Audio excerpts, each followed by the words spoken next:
আজিকর কাণ্ডের প্রতিবাদে আজ বামেদের মিছিল, যে মিছিল রাজাবাজার থেকে শুরু হয় আজিকর পর্যন্ত হওয়ার কথা ছিল, তবে শ্যামবাজারেই মিছিল আটকে দেওয়া হয়। আর তখন থেকে সেখানে বসেই প্রতিবাদ জানাচ্ছেন বাম নেতা কর্মীরা। সরাসরি সেই ছবি আপনাদের দেখাবো। ঐশী মুখোপাধ্যায় আমাদের প্রতিনিধি রয়েছেন এই মুহূর্তে আমাদের সঙ্গে। আজকে রাজ্য বামফ্রন্টের তরফে মহা মিছিলের ডাক দেওয়া হয়েছিল আরজি করে যে নৃশংস ঘটনা ঘটে গিয়েছে তার প্রতিবাদে। আমরা দেখেছিলাম সেই মিছিল কিন্তু পুলিশের ধস্তাধস্তি হয়, সেই মিছিল আটকে দেওয়া হয়। তারপর থেকেই ডিওয়াইএফআই এবং এসএফআই এর যারা কর্মী, নেত্রী, নেতা, তারা কিন্তু এই মুহূর্তে শ্যামবাজারে অবস্থান করছেন এবং তারই সঙ্গে মহিলা সমিতি উপস্থিত রয়েছেন। আমরা মীনাক্ষী মুখোপাধ্যায়ের সঙ্গে একটু কথা বলার চেষ্টা করব। কতক্ষণ চলবে দিদি? তুলি লাইভ না। নির্যাতিতা দোষীদের শাস্তির দাবিতে গোটা রাজ্য রাস্তায় আছে, আমরাও রাস্তাতে আছি।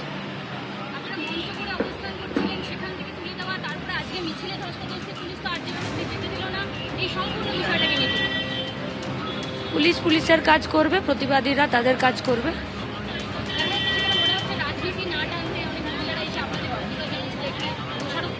দর্শকদেরকে, খুনিদেরকে আড়াল করাটা যদি রাজনীতি না হয়, তাহলে নির্যাতিতার দোষীদের শাস্তির দাবিতে রাস্তায় থাকাটাও রাজনীতি নয়।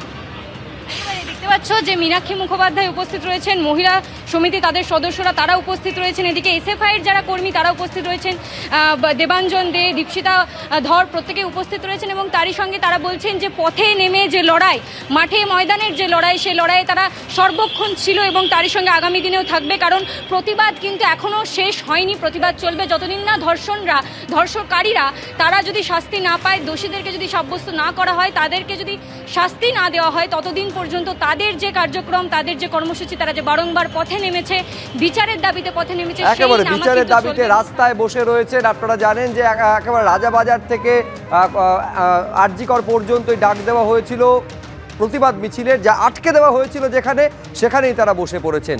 আর এইবার আপনাদের দেখাবো যে সন্দীপ ঘোষকে গতকাল গ্রেফতার করেছিল সিবিআই, আজ তাকে সাসপেন্ড করলো রাজ্য স্বাস্থ্য দপ্তর। সিবিআই এর হাতে গ্রেফতারির একদিন পরই তাকে সাসপেন্ড করা হলো। আগেই সন্দীপের সাসপেনশনের দাবি জানিয়েছিলেন জুনিয়র ডাক্তাররা, তখন কর্ণপাত করেনি রাজ্য সরকার। সিবিআই এর গ্রেফতারির পর চাপে পড়ে সিদ্ধান্ত নিল রাজ্য সরকার।